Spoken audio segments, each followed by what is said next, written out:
자, 그러면 거기 32페이지 중간에 보면 그래서 기체교환의 원리 그래서 분압 차이에 의한 확산에 일어난다. 그래서 그림 하나 나와 있잖아. 그 그림 한번 봐볼게. 지금 내가 했던 얘기인데, 자, 이렇게 지금 우리 몸에 흐르는 혈관들이 이렇게 있는 거지.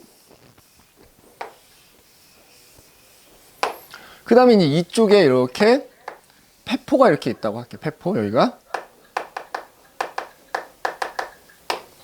그 다음에 이 아래쪽에 뭐 정맥혈이라고 이렇게 써져 있고, 여기 동맥혈이라고 써져 있죠? 그리고 이쪽에 이제 이렇게 조직세포들이 이렇게 있다고 치자 이거지. 그럼 거기 이제 숫자들 써져 있잖아. 자, 예를 들어서 거기 대기라고 그래서 돼 있지. 대기. 그지? 그지? 자, 대기 중에 있는 공기가 이렇게 들어와. 그지? 그러면 대기 중에서 공기 중에 이제 뭐 O2도 들어있고 CO2도 들어있는데, 자, 대기 중에 들어있는 이 산소와 이산화탄소의 분압이 그 괄호의 숫자로 써져 있는 거. 얼마냐면 얘는 한 158. 얘는 0.3 이렇게 써져 있죠. 자, 158이라고 써져 있잖아. 단위가 뭐냐면은 밀리미터 HG라고 생각하면 돼. 이게 기압의 단위야, 기압의 단위. 단위는 생략되어 있는 거. 그럼 생각해봐.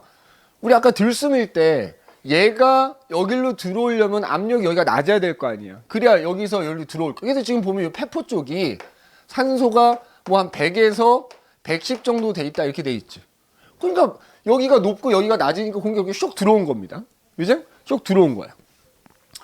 그 다음에 지금 CO2는 한 40이라고 써져 있지. 자, 그러면 폐포로 이렇게 이제 혈액이 온다 그랬잖아요. 심장에서. 그럼 그 정맥혈이라고 써져 있는 거에 지금 보면은 얘가 얼마다 가요?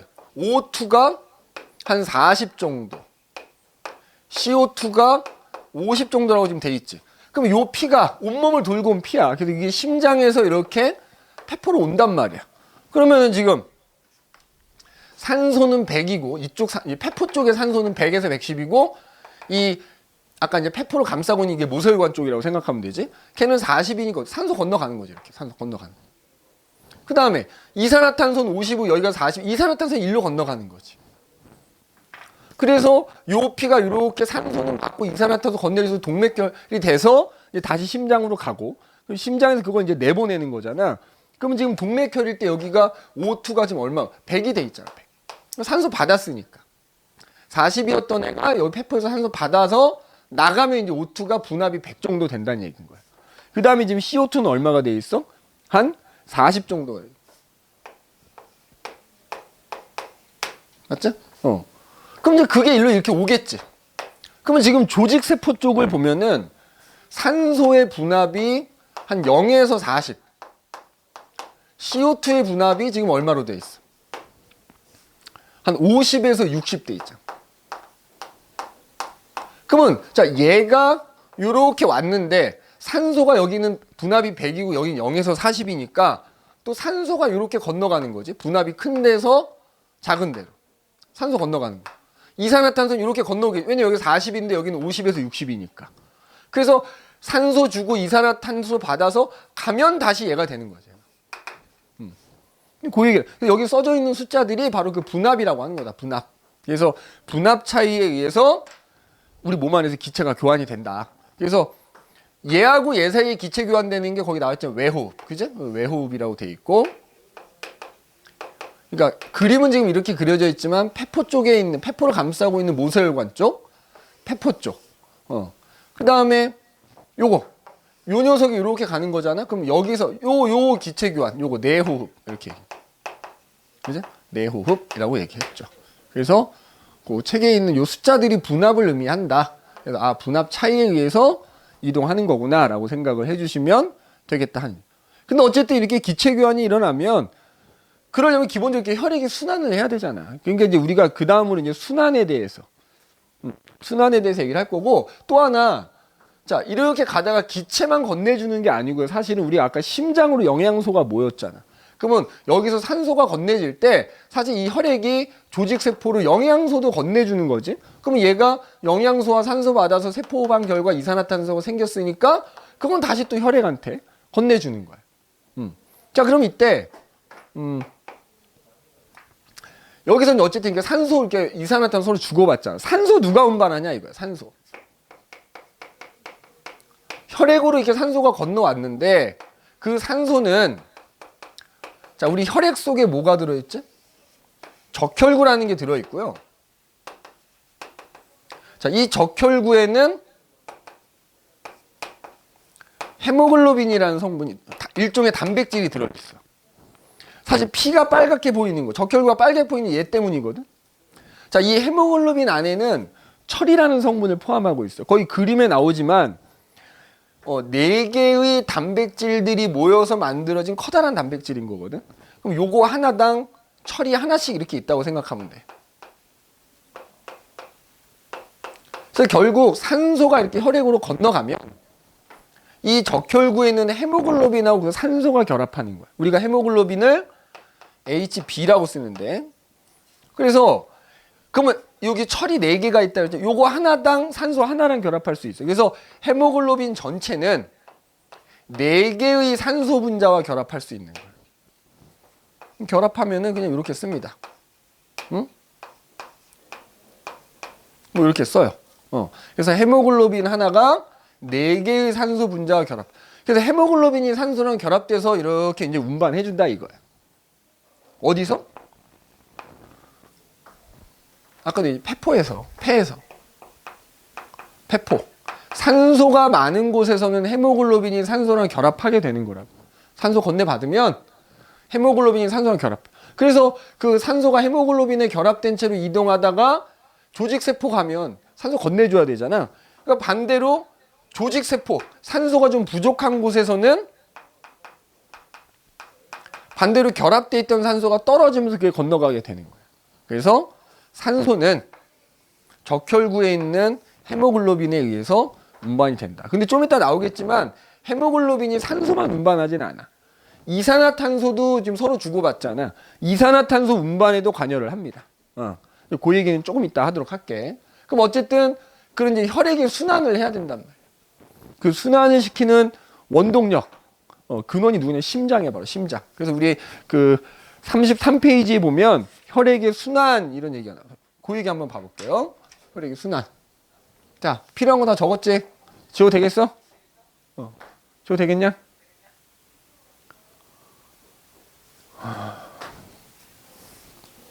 별 얘기 없으면 지운다. 이거 교재 어차피 있는 그림이니까.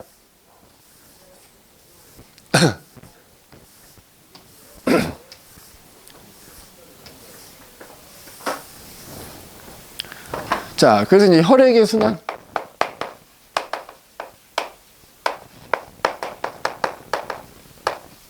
자, 혈액을 순환시키는 놈이 누구라고? 심장. 자, 심장이야, 심장. 이 혈액 순환은 심장에 의해서 일어난다. 자, 심장은 자기 주먹만 하다고 생각하면 됩니다. 본인 주먹만 한 게 딱 가운데. 아까 이제 폐하고 폐 사이에 이렇게 있거든.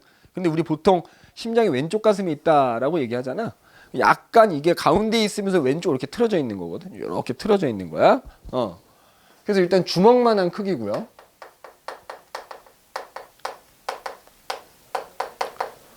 그 다음에 우리 이게 손 대보면 알지? 심장 계속 뛰고 있거든. 이게 굉장히 근육이 발달돼 있어요. 근육 주머니라고 생각하면 돼. 근육이 발달된 주머니.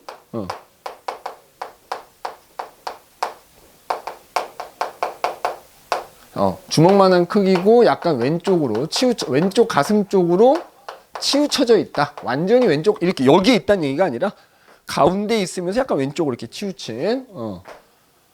주머니니까 그 심장 안에 혈액이 들어있거든. 들어왔다 나갔다 한단 말이야. 그래서 우리가 심장을 보면은 이렇게 크게 방이 4개가 있어. 그래서 우리가 심장을 이심방, 이심실 구조다 이렇게 얘기해. 이심방. 자, 심방이라는 게 있고 심실이라는 게 있는 거야. 그래서 이렇게 심장을 그렸을 때 위에 있는 거 2개는 우리가 심방이라고 불러. 아래에 있는 거 2개는 심실이라고 부릅니다. 좌우를 구분해야 되겠지. 자, 우리가 봤을 땐 얘가 오른쪽이잖아. 근데 이거 좌심방이라 그래. 이게 우심방. 이 우심실, 좌심실. 왜 그럴까? 이렇게 보면 오른쪽이지만 이렇게 봤을 때는 여기가 내 왼쪽 부분이거든. 그래서 얘가 좌심방, 좌심실이야. 그럼 심방은 뭐고 심실은 뭐냐? 자, 심방은 심장으로 들어오는 피가 모여 있는 것이야. 심장으로 들어오는 피가 들어있는 방이다. 이렇게 보면 되고, 심실은 심장에서 나가는 피가 들어있는 방이다. 이렇게 생각을 해주시면 됩니다. 알겠네? 그럼 당연히 그 심방과 심실에 혈액이 들어오고 나가니까 소위 말하는 혈관이 연결돼 있거든. 혈관. 그래서 자, 심방에는 정맥이라는 혈관이 연결이 돼 있고요. 심실에는 동맥이라는 혈관이 연결돼 있어. 그럼 여기서 또 우리가 뭐 할 수 있어? 정맥은 심장으로 들어오는 피가 흐르는 혈관이구나. 동맥은 심장에서 나가는 피가 흐르는 혈관이구나 라는 걸 알 수 있는 거죠. 자, 그래서 이렇게 연결이 돼 있어. 그 다음에 뭐 그림을 그리자면 얘는 이런 식으로 돼 있거든. 이런 식으로. 그러니까 이제 심방에는 무조건 이렇게 들어오는 거지. 피가 이렇게 들어오는 건데, 이제 어디서 들어오느냐에 따라서 좀 구분하는 거지. 예를 들어서 우심방 같은 경우에는 아까 얘기했지만 내가 온몸을 돌고 온 피가 들어오거든. 그래서 우심방에 연결된 정맥은 대정맥 이렇게. 그 다음에 좌심방은 이제 아까 우리 폐에 가서 기체 교환하고 다시 심장으로 온다 그랬잖아. 폐 정맥이 연결돼 있어. 자, 그럼 이제 아까 얘기했지. 온몸을 돌고 왔어. 그럼 걔를 폐로 보내. 보내는 곳은 여기란 말이야. 그래서 심방하고 심실 사이가 이렇게 뚫려 있어. 심방하고 심실 사이가 막혀 있는 게 뚫려 있습니다. 그래서 정맥을 통해서 이렇게 들어오면 그 피가 이제 심실로 내려가는 거야. 그럼 얘가 그걸 보내겠지. 어딜로? 폐로. 그래서 요거 동맥이잖아. 무슨 동맥? 폐, 동맥 이렇게. 그 다음에 그럼 이제 폐동맥을 따라서 폐에 가면 아까 폐포 주변의 모세혈관을 거쳐가지고 산소 받은 다음에 폐정맥을 통해서 이렇게 들어오거든. 그럼 그 피가 다시 이제 좌심실로 내려가는 겁니다. 그럼 내려가면 좌심실 피를 여기로 내보내요. 온몸으로 내보내. 그래서 요거는 동맥인데 대동맥이라고 얘기해요. 이렇게. 그 다음에 얘네들이 피를 받고, 자, 피가 들어올 때는 이 심장이 이렇게 늘어나요. 이완된다고 그러고, 그럼 그 피를 뭐 아래로 내려보내든 밖으로 내보내든 내보낼 때는 수축을 하거든. 심장이 이완했다, 수축했다, 이완했다, 수축했다가 반복이 되는데 이게 심장 박동이야. 그러면 결국 이제 아까 근육으로 된 주머니라 그랬잖아. 그래서 얘네들이 이렇게 근육으로 된 이렇게 벽이 이렇게 있단 말이야. 벽이 이렇게 있다고. 벽이 이렇게 있다고. 그런데 그 중에서도 특히 좌심실이 굉장히 두껍게 발달돼 있어. 이 심실벽이. 왜냐하면 이제 피가 채워질 때 이게 방이 늘어났다가 이게 쭉 수축하면서 피가 쫙 나가는 거거든. 근데 얘는 온몸으로 내보내야 되니까 굉장히 강하게 수축을 해서 좌심실이 근육이 가장 발달돼 있어. 두껍게 발달돼 있어. 그 다음에 봐봐. 심방하고 심실 사이 이렇게 뭐 약간 문 같은 거 그려놨잖아. 자, 여기 피가 채워졌다 얘가 쭉 수축하면서 피가 나가는데 여기가 그대로 열려 있으면 피가 일루도 가버리거든. 그래서 여기는 문처럼 그려놓은 게 판막이라고 하는 거야. 판막.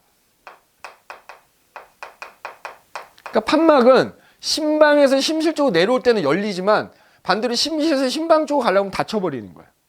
그러니까 얘가 수축한 피가 여기로만 나가는 거죠. 여기로만. 얘도 마찬가지. 얘가 수축할 때 피가 일로 안 가고 여기로만 나가겠죠. 그래서 얘는 혈액이 역류하는 걸 막아준다 이렇게 얘기해. 혈액의 역류를 방지한다. 이거 내가 좀 이따 쓰는 시간 줄게. 잘 들어. 그래서 그 판막이 어디에 있냐면 지금 얘기했듯이 심방하고 심실 사이에 이런 판막이 존재하고요. 그 다음에 자 여기도 피가 쭉 나갔다. 그럼 이제 나갔으면 또 피가 이렇게 내려와서 채워질 거 아니야. 채워지는 동안에 피가 이렇게 거꾸로 들어올 수 있어요. 그래서 여기에도 판막이 있어요. 여기도 이렇게.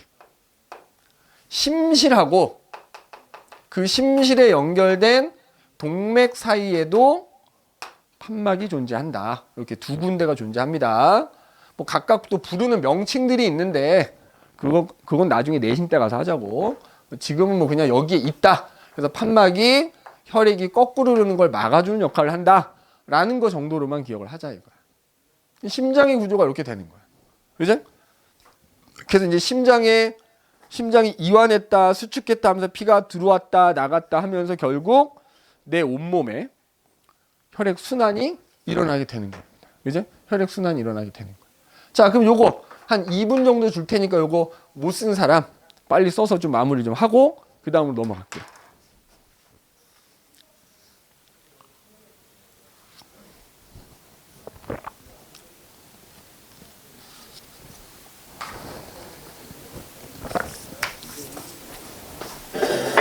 못 쓴 사람 빨리 마무리해.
자, 됐니? 자, 시작해볼게.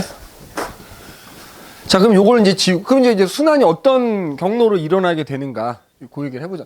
자, 아까도 얘기했지만, 이제 실제로 이거 말고도 이제 여러 가지 혈관들이 연결이 돼 있는데, 대표적인 것만 지금 써놓은 거야. 그럼 이제 이렇게 심장이 주기적으로 수축하고, 이완하고 하면서, 혈액이 이제 순환을 하게 되는데, 그 순환을 우리가 크게 두 가지로 나눠볼 수 있어. 하나는 대순환 또는 체순환이라고 하는 순환이 있고요. 하나는 뭐 보통 소순환 또는 폐순환이라고 불러. 폐순환 또는 다른 말은 얘가 대순환이니까 이제 소순환이라고도 부르거든. 근데 보통은 아마 뭐 체순환, 폐순환 이렇게 나올 거야. 그래서 대순환은 심장에서 나간 피가 온몸을 한 바퀴 돌면서 뭘 하겠어? 자, 심장으로 영양소 모였고 아까 이제 기체 교환 일어나서 산소가 많은 혈액들 심장에 모였으면 심장에서 이제 그걸 온몸으로 내보내 가지고 온몸에 있는 세포들한테 영양소나 산소는 공급을 하고 조직 세포에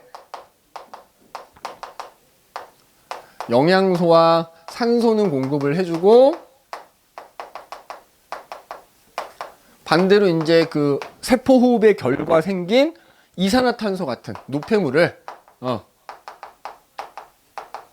받아오는 순환이다 이렇게 보면 돼. 그지? 그럼 그 노폐물 중에 이제 아까 얘기했던 이산화탄소 같은 게 들어있는 거지. 그 다음에 그 피가 이제 심장으로 왔으면 거기 이제 이산화탄소가 있으니까 이산화탄소를 버리러 가는 거 어디로? 폐로. 그게 폐순환이에요. 그래서 그 다음에 이제 산소 다 나눠졌으니까 산소도 부족할 거 아니야. 그러면 아까 우리가 얘기했던 외호흡이 일어나기 위해서 심장에서 폐로 갔다가 오는 거지.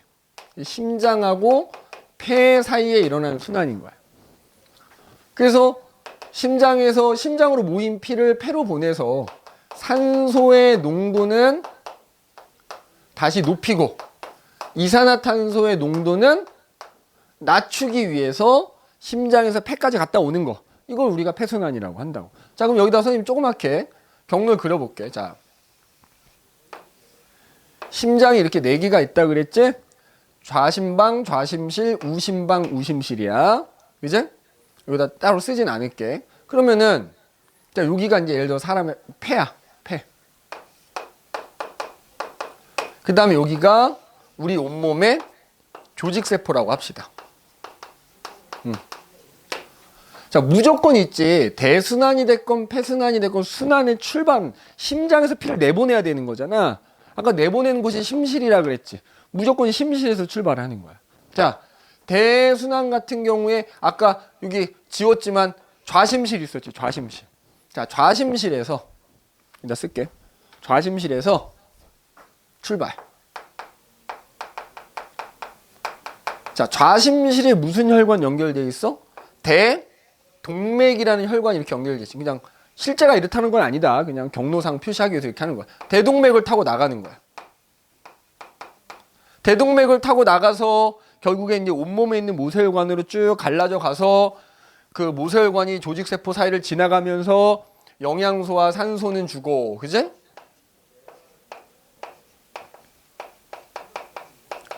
이산화탄소 같은 거는 받아가지고 다시 심장으로 들어온다고.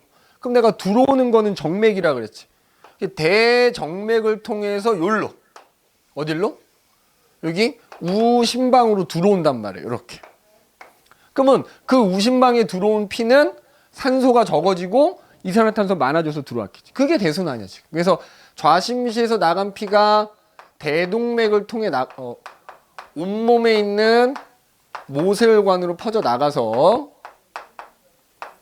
그 주변에 있는 조직세포들한테 영양소와 산소 나눠주고 이산화탄소 받아서 다시 이제 대정맥을 통해서 결국 우심방까지 되돌아오는 요 순환을 대순환이라 한다 이거지. 근데 이게 사실은 나눠서 써놨지만 얘네가 따로따로 일어나는 건 아니고 동시에 맞물려서 일어나거든. 그럼 봐라. 여기 우심방에 들어왔으면 그 피가 아까 했지만 심방하고 심실이 뚫려 있으니까 이게 우심실로 내려가겠지. 그러면 그 우심실에서는 그 피를 폐로 보내는 거야. 이렇게 폐로. 무슨 혈관을 통해서? 폐, 동맥을 통해서 폐로 보내요. 그럼 마찬가지로 폐에 있는 폐포 사이, 폐포를 감싸고 있는 모세혈관으로 지나가면서 어떻게 되지? 산소는 다시 받고 이산화탄소는 결국 내보내게 되는. 그래서 그게 다시 심장으로 이렇게 돌아오거든. 돌아오니까 이건 폐, 정맥. 그래서 좌심방으로 들어오는 거야. 자, 정리하면 우심실에서 폐, 동맥을 통해서 혈액이 나가가지고 폐포를 감싸고 있는 모세혈관을 거치면서 아까 얘기했던 산소는 받고 이산화탄소 받아가지고 다시 폐, 정맥을 통해서 좌심방으로 들어온다. 그럼 내가 이게 따로따로가 아니라 그랬지? 그래서 좌심방으로 들어온 피는 이제 좌심실로 내려가서 대순환이 일어나가지고 우심방으로 돌아오고. 그럼 우심방에 있는 피는 우심실로 가서 또 이제 폐순환이 일어나. 이렇게 되는 거야. 자, 그럼 이때 자, 보통 이제 이런 그림이 주로 나올 텐데 이 그림에서 이렇게 절반 잘라볼게. 아까 선생님이 정맥혈, 동맥혈 얘기했었지. 봐라. 지금 여기 폐정맥, 좌심방, 좌심실, 대동맥에는 어떤 피가 있어? 자, 폐에서 산소를 받아서 오는 거지. 여기에 산소가 많은 혈액이 흐르겠지. 그게 일로 들어오고 그게 일로 내려가고 그걸 일로 내보내니까 지금 선생님이 분홍색으로 이렇게 표시한 요 혈관과 이 장소에는 동맥혈이, 그지? 동맥혈이 흐르거나 들어있게 되는. 맞지? 아까 동맥혈이 어떤 애라고? 산소는 많고 이산화탄소 적은 피.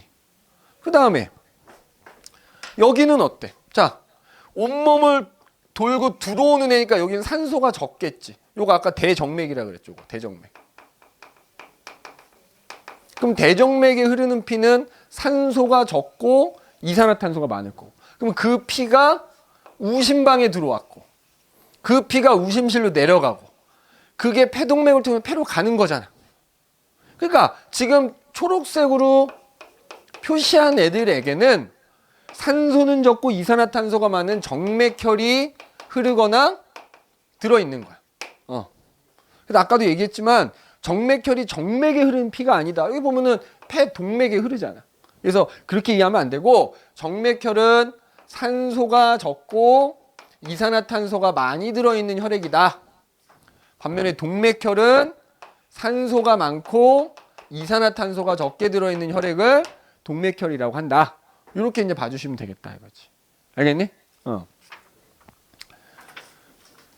오케이. 그렇게 보시면 되겠고요. 자, 그럼 이제 그 밑에 대표 문제에서 순환 그렇게 나오지. 그지? 순환. 자, 요거는 가만 있어봐. 요거 지금 내가 화면 하나 띄워서 요건 풀이를 좀 해줄게. 화면 띄워서 그림이 좀 있으니까 화면 띄워서 좀 해줄게요. 자, 대표 문제 순환 그래가지고 그림은 사람의 혈액순환 경로를 나타낸 것이다. 기역과 니은은 각각 폐동맥과 폐정맥 중 하나고 A와 B는 각각 소장과 콩팥 중 하나다. 이에 대한 설명으로 옳은 것만을 보기서 있는 대로 고른 것은. 근데 지금 보면은 선생님이 칠판에 그림보다 조금 더 자세하게 돼 있잖아. 일단 화살표를 잘 봐봐. 기역의 경우에는 지금 화살표가 심장에서 나가는 걸로 돼 있고 그게 폐로 가잖아. 얘가 폐동맥인 거야. 그 다음에 니은은 그럼 당연히 폐정맥이 되겠지. 그 다음에 아까 얘기했던 요 부분 있죠, 요 부분. 요게 지금 소장하고 간이, 요게 이제 아까 얘기했던 간 문맥이라는 혈관이 되는 거고요. 그 다음에 지금 요렇게 간에서 들어갈 거 아니야. 요게 이제 아까 얘기했던 간 정맥이라고 생각하면 돼. 그치? 그 다음에 지금 요쪽 보면 요렇게 이제 간으로 오는 거지, 이렇게. 혈액들이 요렇게 지금 소장으로 가는 거고, 소장에서 이렇게 나가는 거고, 뭐 이런 식이야, 지금. 자, 그러면 A에서 일어나는 소화작용. 소장이잖아, 지금 A가, 그지? 그럼 당연히 화학적 소화니까 그 이화작용이 맞을 거고요. 자, 그 다음에 B가 뭐냐면 콩팥이거든. 이건 이제 우리 조금 있다가 얘기하겠지만, 이 콩팥에서 이제 오줌이 만들어지면서 물이 재흡수되거든. 그러니까 물이 많을 때는 재흡수를 안 하고, 물이 적을 때는 뭐 재흡수를 많이 하고 막 이렇게 돼. 그거는 이제 이것도 나중에 저 뒤에 3단원 가면 배우는데, 우리 뇌에 간뇌라는 부분이 있거든. 간뇌에 시상하부라는 게 있어. 걔가 조절합니다. 이거는 그냥 맞구나라고만 넘어가시면 되겠고. 자, 그 다음에 요거야. 디귿. 단위부피당 이산화탄소량이 누가 많으냐. 자, 단위부피당 이산화탄소량이 그냥 이산화탄소의 농도라고 생각하면 되겠지. 그럼 자, 여기 기역은 심장에서 폐로 가는 거잖아. 왜 간다 그랬어? 그래서 내가 아까 폐동맥에는 정맥혈이 흐른다 그랬잖아. 정맥혈. 칠판에도 써놨잖아. 그지? 온몸을 돌고 온 피를 폐로 보내는 거거든. 그러니까 산소가 적고 이산화탄소가 많고, 반대로 폐정맥은 이제 그 혈관이 폐 거치면서 기체교환이 일어나가지고 산소가 많아지고 이산화탄소가 다시 적어지니까 동맥혈 흐른다 그랬잖아. 당연히 정맥혈이 이산화탄소가 더 많이 들어있지요. 그래서 단위부피당 이산화탄소량은 기역의 혈액이 니은의 혈액보다 많다가 맞는 말이 되는 거죠. 자, 그래서 요 문제는 5번이 됩니다. 그래서 이제 혈액순환할 때 요렇게 그림이 우리가 배운 것보다 좀 복잡하게 나올 수 있기는 한데, 이렇게 화살표로 혈액이 심장에서 나가는 건지 들어가는지가 표시가 돼 있으니까 우리가 기본적으로 배운 내용을 가지고 뭐 판단을 해주면 되는 거야. 알겠지? 자, 그러면 이제 다시 칠판으로 좀 가보도록 합시다. 칠판. 자, 그래서 우리가 이제 이 혈액의 순환에 대해서 얘기했고요. 그럼 이제 이렇게 혈액이 순환하면서 영양소, 자, 이때도 이제 산소, 이산화탄소만 얘기, 한 영양소 나눠주는 거야. 여기 영양소 써놨다. 그러면 영양소하고 산소 나눠주면은 세포에서 이제 그걸 받아가고 열심히 세포 호흡을 하겠지. 그죠? 이거 지우고 다시 한번 써볼게.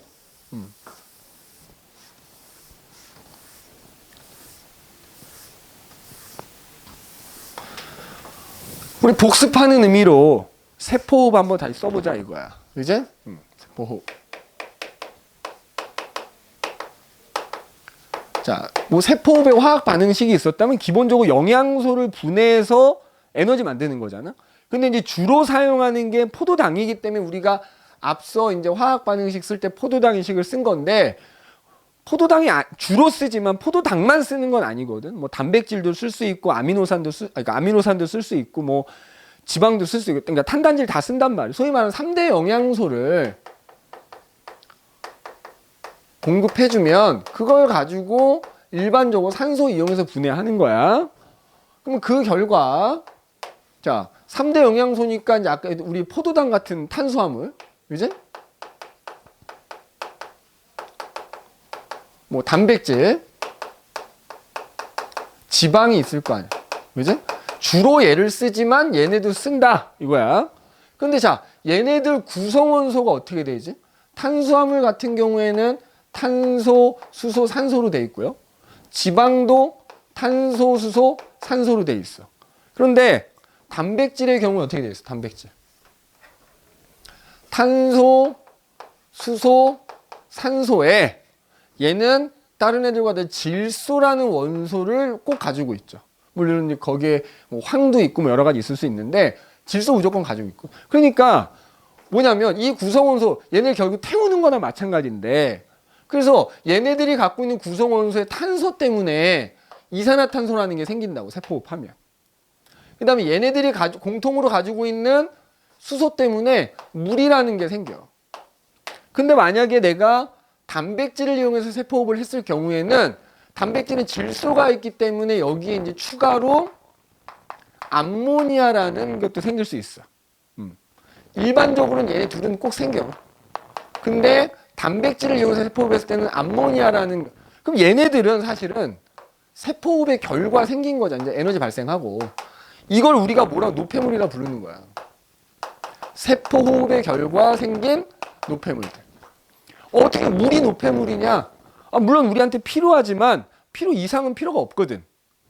그러니까 그런 경우에는 그 다음에 이산화탄소나 특히 암모니아 같은 것도 독성이 강해요. 그래서 이런 노폐물들을 몸 안에 두면 안 돼.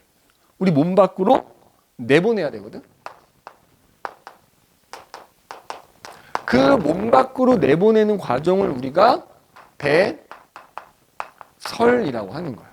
그래서 우리 잠깐 쉬었다가 요 배설이라는 거에 대해서 자세하게 얘기를 한번 해보자 이거야. 알겠니? 자, 마찬가지로 우리 한 10분 정도 쉬었다가 또 이어서 하도록 할게요. 자, 그래서 배설. 그래서 체내에서 생성된 노폐물을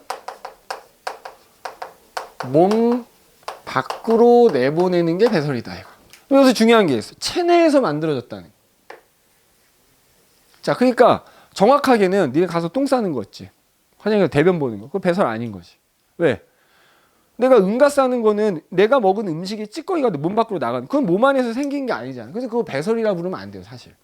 그러니까 우리가 응가 싸는 건 배설이 아니고 소변 보는 건 배설인 거야. 그래서 이 배설 파트에서는 결국 오줌에 관한 얘기가 이제 주를 이루게 될 텐데, 자, 그래서 이제 체내에서 생성된 노폐물을 몸 밖에 내보낸다. 노폐물 아까 얘기했지. 뭐 어떤 영양소를 사용해서 세포호흡을 하든지 간에 이산화탄소와 물은 공통적으로 만들어진 노폐물이고, 그 다음에 암모니아라고 하는 노폐물도 생기게 되는데, 얘는 이제 단백질에 의해서 단백질을 가지고 세포호흡을 했을 때 생기는 노폐물이다 이거. 그래서 이제 얘를 내보내야 되는데 어떤 형태로 내보내냐 하면, 자, 이산화탄소 같은 경우에는 아까 얘기했듯이 뭐야 기체 교환해야 되잖아. 기체 교환. 기체 교환해서 날숨으로 내보내는 거예요. 날숨으로. 그지? 날숨으로 내보내는 거. 자, 그 다음에 물 같은 경우에는 물론 아까도 얘기했지만 나한테 필요하기도 하지만 너무 많을 땐 또 많이 내보내거든. 그럼 어떻게 내보내느냐? 우리 날숨하면 여기 손 축축해지지. 날숨에도 물이 들어있고요. 날숨으로도 나가고 그 다음에 이제 대부분 오줌 우리가 소변 보잖아. 그 소변의 대부분이 또 물이야. 그래서 날숨이나 오줌 형태로 나간다. 그 다음에 단백질 때문에 생기는 암모니아 같은 경우는 얘가 독성이 좀 강하다 그랬잖아. 그래서 얘를 우선 간으로 보내. 간으로 보내가지고 요소라는 물질로 만들어. 독성을 조금 줄이는 거야.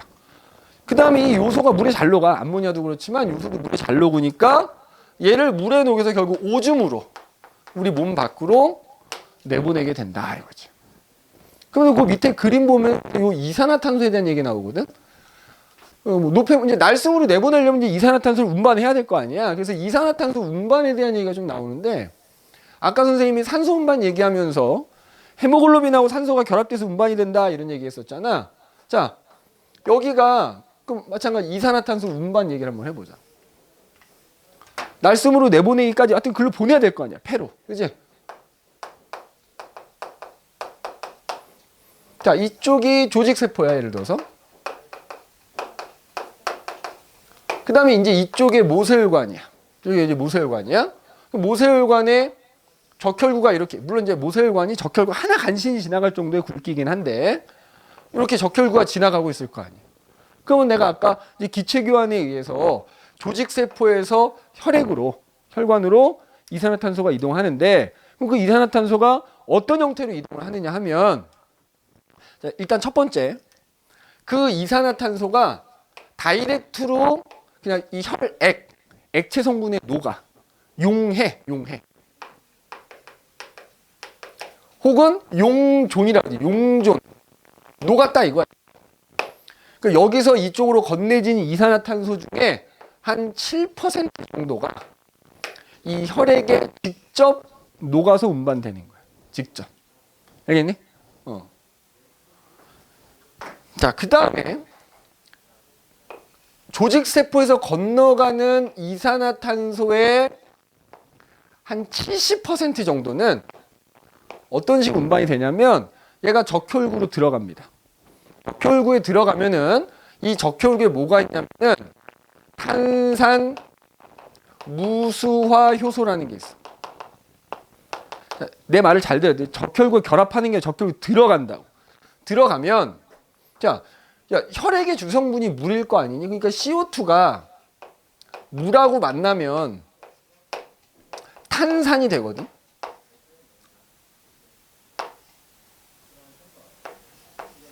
H2CO3가 되는데 걔가 적혈구를 통과하게 되면은 수소 이온하고 탄산 수소 이온 이렇게 나뉘어지거든. 이온 형태로 운반되는 게 70%라는 얘기야. 그래서 요 화학 반응이 일어나게 하는 게 바로 요 탄산 무수화 효소야.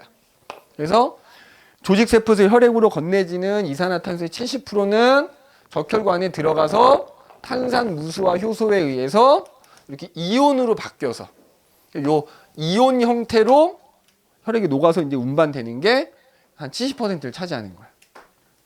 나머지 이산화탄소 건네진 이산화탄소의 한 23% 정도는 자, 이 적혈구에 아까 헤모글로빈이 있다 그랬지. 그 헤모글로빈과 결합을 합니다. 결합하는 거하고 적혈구 통과하는 거하고 좀 다른 얘기지. 그래서 거기 보면은 아까 헤모글로빈 내가 HB라고 쓴다 그랬잖아. 얘가 그러니까 산소랑도 결합을 해. 그럼 산소가 적은 곳에 하면 산소를 건네주고요. 거기 이산화탄소 받을 거 아니야? 그럼 그 이산화탄소랑 결합한다고 이렇게. 결합해. 그래서 요거 이산화탄소와 헤모글로빈이 결합한 상태로 운반되는 게 23%를 차지하는 거야. 요 카바미노 헤모글로빈이라고도 하거든. 카바미노.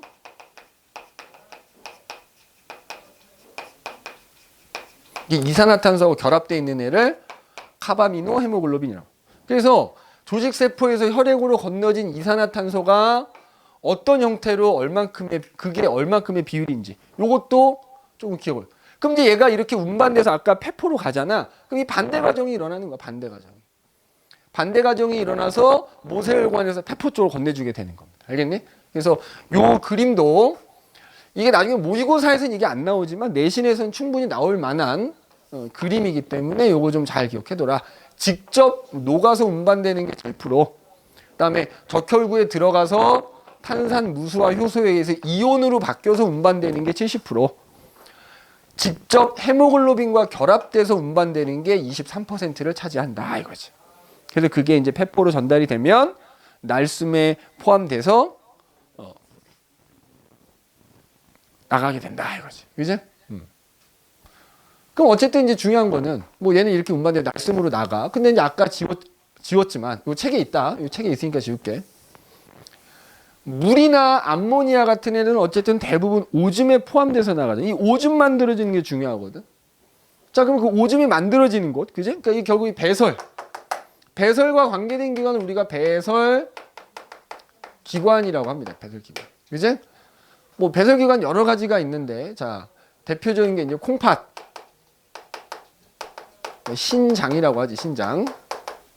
그리고 뭐 방광.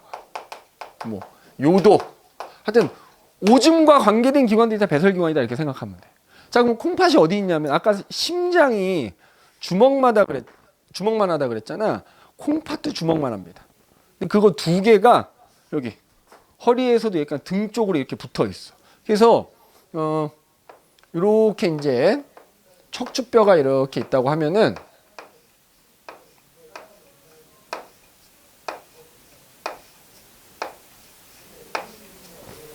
척추뼈가 이렇게 있다고 하자.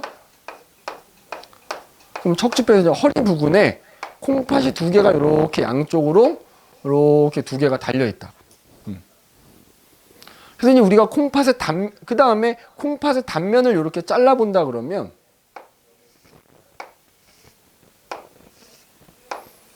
그 다음에 이제 콩팥 아래쪽으로 이렇게 뭐야? 방광이라는 게 있어. 방광. 방광. 그 다음에 이제 방광 끝에는 오줌이 나가는 길에 해당되는 요도라는 게 이렇게 있다. 이렇게 생각하면 돼. 우리가 이제 콩팥의 단면을 이렇게 잘라본다고 하면은 어떤 구조를 보이냐면 약간 이렇게 껍질처럼 되어 있는 이 겉부분. 자, 이게 우리가 겉질이라고 불러. 겉질. 그 다음에 그 안쪽 부분에 보면은 이런 식으로 속질이라고 하는 부분이 있고요. 그 다음에 가장 약간 이렇게 비어있는 부분이 있어. 자, 요거를 오줌 깔때기.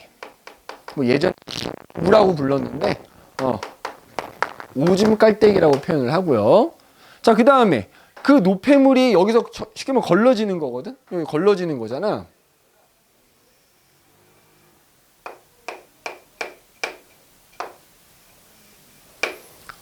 그러면 그 노폐물은 혈액에 의해서 어쨌든 운반될 거 아니야. 여기 혈관이 연결되어 있어. 그래서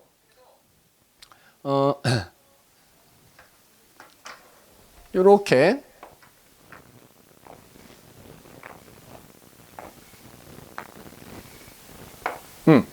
노폐물이 들어있는 혈액이 콩팥을 이렇게 들어오거든. 요걸 우리가 뭐라고 하냐면 이건 이제 심장에서 어쨌든 나오는 걸 거야. 동맥이라고 불러. 그럼 이제 이 안에서 노폐물이 걸러져서 오줌이 만들어집니다. 오줌이 만들어지면 이 오줌 깔때기라는 데 임시로 모였다가 요거 이제 오줌관이라고 하거든. 요 관을 방광하고 연결된 거 오줌관이라고 하는데 오줌 깔때기 오줌이 임시로 모였다가 오줌관을 통해서 방광에 최종적으로 모이게 되고 방광에 이제 어느 정도 오줌이 차면 뇌에서 신호 보내지 오줌 싸라. 그럼 이제 요도를 통해서 오줌이 나가는 겁니다. 그러면 이제 노폐물이 걸러진 혈액은 또 다른 혈관을 통해서 이렇게 흘러가. 그래서 그게 결국에는 심장으로 이렇게 들어가겠지. 요건 신정맥이라고 합니다. 신정맥. 이런 구조를 띠고 있어요. 그래서 주먹만한 거가 좌우에 한 쌍이 뭐 여기도 마찬가지로 혈관이 연결돼 있는 거야. 그림을 안 그린 거지. 이렇게 돼 있다. 그러면 이제 현미경으로 여기 콩팥을 좀 자세히 들여다봤더니 오줌이 어디서 어떻게 만들어지냐 좀 자세히 봤더니 이 겉질하고 속질에 보니까 어떤 구조가 무수히 많이 반복되어 있는 게 보이더라 이거야. 자, 여기다 그리면 예를 들어 이게 신동맥이야. 그러면 신동맥이 이렇게 와서 이 안쪽으로 이렇게 막 모세혈관들이 갈라져 있겠지 이런 식으로. 그 모세혈관이 이렇게 하나 갈라져 나왔는데 현미경을 보니까 모세혈관 중간이 이렇게 공처럼 막 이렇게 뭉쳐 있더래. 뭉쳐 있는 부분이 보여. 요거를 우리가 사구체라고 표현합니다. 사구체. 그다음 보니까 그 밑에 주머니처럼 생긴 게 이렇게 받치고 있더라 이거야. 그리고 그 밑으로 가느다란 관이 쭉 이렇게 이어져 있어. 쭉 이어져 있고 그게 또 다른 관이랑 이렇게 만나더래. 자, 그다음에 지금 요거 혈관 그린 거니까 혈관이죠. 신동맥이라는 혈관이야. 신동맥. 근데 거기서 모세혈관이 하나 갈라져 나왔는데 그게 공처럼 막 뭉쳐 있어. 사구처럼. 그럼 거기서 다시 한 가닥이 빠져 나와 가지고 그 한 가닥이 그 밑에 이어진 가느다란 관을 계속 이런 식으로 감싸다가 일로 이제 빠져 나가는 거야. 이렇게 빠져 나가더라 이거지. 요거는 이제 신정맥이 되는 거야. 그 다음에 여기 밑에 보면 이제 주머니처럼 받치는 부분이 있다 그랬잖아요. 여기 요거를 우리가 보먼 주머니라고 불러. 그 다음에 그 보먼 주머니 밑에 이렇게 이어진 이렇게 약간 U자처럼 생긴 요 가느다란 관을 세뇨관이라고 하고, 세뇨관을 따라가면 또 다른 관이 하나 기다란 게 나온다 그랬잖아. 요 관을 따라서 요렇게 생긴 애들이 쫙 계속 달려 있는 거야. 요거 이제 집합관이라고 불러. 그래서 보니까 방금 얘기했듯이 이렇게 보먼 주머니, 세뇨관, 사구체, 요 세 놈들이 반복적으로 요 집합관을 따서 쭉 달려 있더래. 그래서 보니까 한쪽 콩팥에만 그런 애들이 한 100만 개 정도 있더래. 그래서 우리가 요 놈 세 개, 사구체, 보먼 주머니, 세뇨관, 요 세 개를 합쳐서 우리가 뭐라 부르냐면은 네프론이라고 불러. 네프론. 자, 사구체, 보먼 주머니, 세뇨관이라고 하는 세 개를 합쳐서 네프론이라고 부르고, 그래서 우리가 요 콩팥을 자세히 들여다보면 그 네프론이라고 부르는 애들이 한쪽 콩팥에 한 100만 개 정도가 들어있을 때. 그러니까 결국 콩팥은 네프론으로 이루어져 있는 거야. 그리고 이 네프론에서 이제 바로 뭐야? 오줌이 만들어지는 겁니다. 오줌이. 이제? 그래서 우리가 네프론을 콩팥, 신장을 구성하는 구조적, 기능적 기본 단위라고 불러요. 그러니까 결국 콩팥은 네프론으로 이루어져 있다는 얘기고, 거기서 오줌이 만들어진다는 얘기인 거예요. 이거 꼭 외워놔야 돼. 네프론 3개.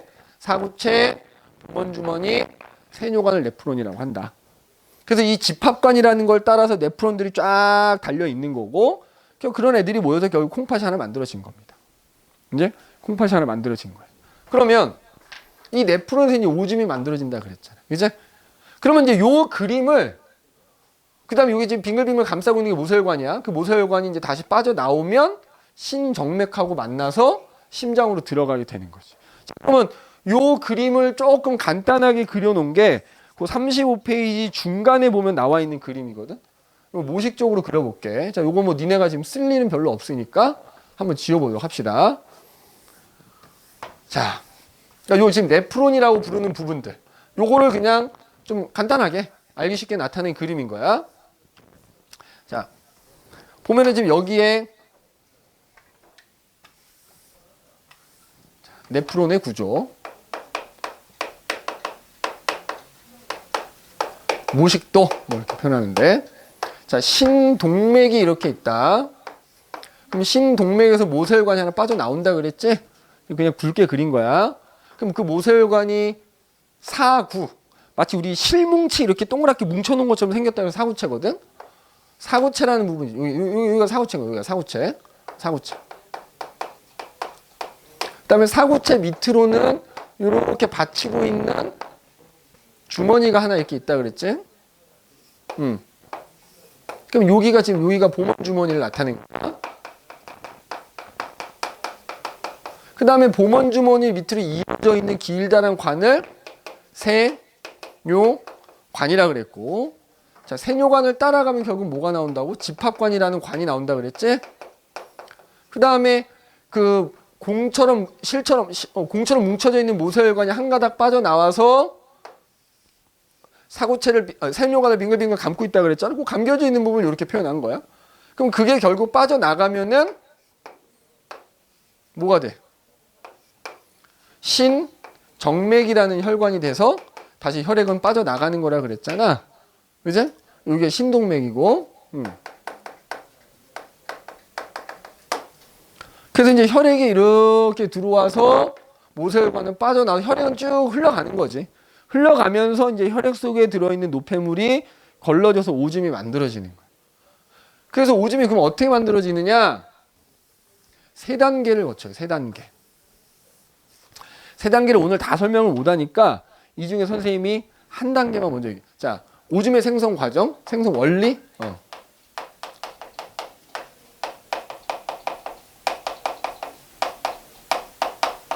자, 첫 번째 여과라는 게 있어요. 여과. 말 그대로 여과, 걸러진다는 얘기지. 자, 여기가 모세혈관이 실처럼 여기 그럼 이 혈액이 이렇게 흘러 들어와. 그러면 그 모세혈관만 뭉쳐 놓은 거잖아. 그러니까 압력이 어때? 세겠지.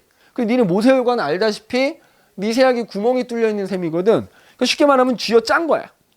우리 뭐 물기가 묻어 있는 걸레를 쫙 쥐어짜면 어떻게 되지? 걸레는 그대로 있고 밑으로 물만 쫙 빠져나오는 것처럼 여기 모세혈관이 뭉쳐져 있다 보니까 혈압이 높아져. 그 결과 이 혈액 속에 들어있는 여러 가지 물질들이 이 보먼 주머니 쪽으로 물과 함께 쫙 빠져나오거든. 이 과정을 여과라고 합니다. 자, 사구체 쪽에서 보먼 주머니 쪽으로 어떤 물질들이 쉽게 말하면 걸러져서 쫙 빠져나오는 걸 여과라고 한다고. 모세혈관에 미세한 구멍이 나 있는 셈이라. 그래서 혈압 차이에 의해서, 그지? 혈압 차이에 의해서 일종의 확산되는 거지. 쫙 밑으로 걸러져서 빠져나오는 거야. 그런데 이때 여과가 되는 애가 있고 안 되는 애가 있겠지. 자, 일단 여과가 안 되는 애는 어때? 여기 미세한 구멍을 빠져나오는 거라 했으니까 구멍보다 큰 애는 당연히 아무리 쥐어짜도 못 나오겠지. 그럼 어떤 애들? 야, 니네 피 속에 뭐 들어있어?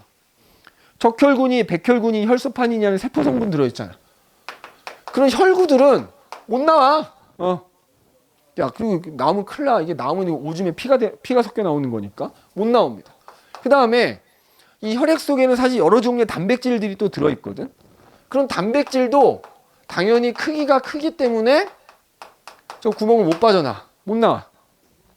그다음에 뭐 경우에 따라서 이제 혈액에 지방, 기름 꼈다 그러잖아. 혈액에 기름 꼈다. 그런 지방 덩어리들도 있고 그런 것도 못 빠져나와. 그럼 이제 어떤 애들은 빠져나오느냐? 자, 기본적으로 혈액의 주성분이 물일 거 아니냐? 물 빠져나옵니다. 물. 그 물이 빠져나올 때 그 물에 이제 여러 가지가 녹아 있는 거지. 근데 이 혈액은 결국 온몸을 돌고 도는 혈액이니까 이 혈액 속에 노폐물만 있는 건 아니거든. 영양소도 있단 말이야. 다 빠져나와. 물에 녹아서 뭐 포도당이니, 아미노산이니,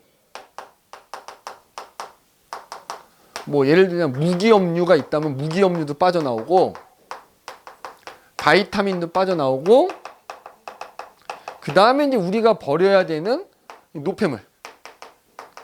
대표적인 게 이제 요소지, 요소. 그러니까 이런 애들이 죄다 물에 녹아서 일로 빠져나온다고요. 보먼 주머니 쪽으로 빠져나온 거야. 그럼 이제 보먼 주머니 그 빠져나온 애들이 모여 있겠지? 자, 얘네들. 그럼 그 빠져나온 얘네들을 우리가 뭐라고 부르냐면 여과액이라고 부르거나 아니면 원료라고 불러. 원료. 이제 오줌이 될 재료다 뭐 이런 얘기. 아직 오줌은 아닌 거지. 게다가 오줌으로는 노폐물만 나가야 돼. 근데 여기 지금 보면 포도당이니 아미노산이니 무기염류, 비타민 같은 애들도 크기가 작다 보니까 물에 녹아서 다 빠져나왔거든. 이게 오줌으로 나가면 안 될 거 아니야. 내가 힘들게 흡수한 애들인데. 그제? 근데 나중에 이제 얘네들 뭔가 조치를 취해 주겠지. 어쨌든 원료라고 불러, 원료. 또는 여과액. 자, 여기는 혈액이 흐름. 그럼 이제 거기서 걸러지되는 걸러지면 걸러지지 않고 남은 혈액은 이제 일로 흘러가는 거지, 이렇게. 흘러가서 이제 최종적으로 뭐 신정맥까지 나가게 되겠죠. 맞니? 나가게 되겠지. 그럼 이제 두 번째 과정이 있고 세 번째 과정이 있는데, 자, 요거는 시간상 다음 시간에 하도록 할게. 그래서 이름만 써놓을게. 두 번째는 재흡수라는 게 있고요. 세 번째는 분비라는 게 있어. 그래서 이제 이 2단계, 3단계까지 거치면 이제 최종적으로 오줌이 만들어지는 거고, 그 다음에 여기 이제 하나 더 쓰자면은, 아까 얘기했지만 사구체에서 보먼주로 뭔가 걸러지는 게 여과인데, 만약 여과되는 원리가 뭐냐? 라고 물어보면 아까 어떻다고 모세혈관을 막 뭉쳐놨기 때문에 여기가 혈압이 높아진다 그랬지? 혈압 차이에 의해서 많은 데서 적은 데로 확산되는 겁니다. 그래서 혈압 차이에 의한 확산이다 이렇게 써주시면 되고, 그래서 확산에 의해서 사구체 쪽에서 보먼주머니 쪽 물질들이 빠져나가는 것을 여과라고 한다. 그럼 여기서 짐작해 볼 수 있는 게 재흡수는 아까 얘기했지. 버리지 말아야 되는 것들이 지금 걸러졌기 때문에 걔네들을 다시 내 몸으로 흡수한다는 뜻인 거야. 그죠? 그래서 요거는 우리 다음 시간에 진행을 하도록 할게요. 알겠지?